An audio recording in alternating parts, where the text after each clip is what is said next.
Ano nga bang ginawa ng aktresa si Catherine Bernardo para kay Gayle?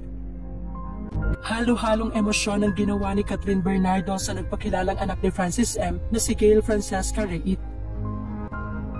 Si Gayle ay anak nito sa former flight attendant at tumatakbo ngayong kagawad na si Abigail Reit.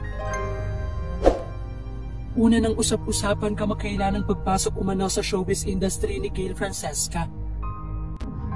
Malamang sa malamang ay maiintriga na naman ang haters ng bata.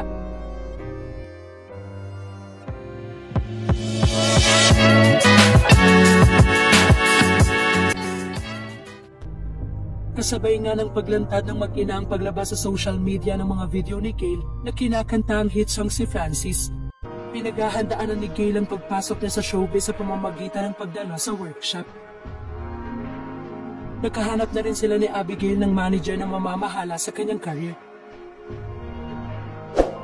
Usap-usapan nga rin sa social media na ang magiging manager umano ni Gayle ay si Boss Toyo. Dahil sa pinopromote ni Boss Toyo si Gayle, dahil makikita nga sa isang video ni Boss Toyo na todo suporta talaga ito kay Gayle. Ngunit ano naman kaya ang ginawa ngayon ni Catherine Francesca? Sa isang viral video sa social media, nagpadala ng taos-pusong mensahe ang sikat na aktresa si Catherine Bernardo sa kanyang avid fan na si Gayle Francesca Magalona, na kilala bilang anak ng yumaong Francis Magalona at Abigail Reit. Naganapang nakakaantig na video ng ipahatid ng mga kilalang TV host sina Julius Babaw at Tintin Bersola ang masasayang balita kay Catherine na itinuring siya ni Francesca bilang kanyang idolo. Makikita sa mukha ng sikat na aktresa talagang nabigla ito sa magandang balita ng mga TV reporters. Aniya, talaga? Wow! At hindi tumigil doon si Catherine. Ipinaabot din ng aktresa sana balang araw ay magkita umano sila ni Francesca. Aniya, maybe someday, hope to see you soon.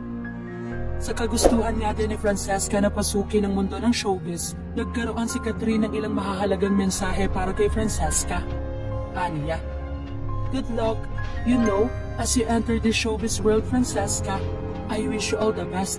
Always be kind. Enjoy the journey lang. Dagdag pa ng aktres. Sa isang live video nga ni Francesca ay nagpasalamat ito kay Julius. Aniya, thank you also Mr. Julius Babaw, having Ate Catherine for the message. Agad din naman shinare ni Julius Babaw ang video na iyon ni Francesca. Aniya, you're welcome Francesca, from her FB Live tonight. Samantala, kitang-kita rin naman na mukhang madali na siya pumasok sa showbiz industry dahil hubog na ang kanyang napakagandang talento at ganda at dala ang dugong Magalona.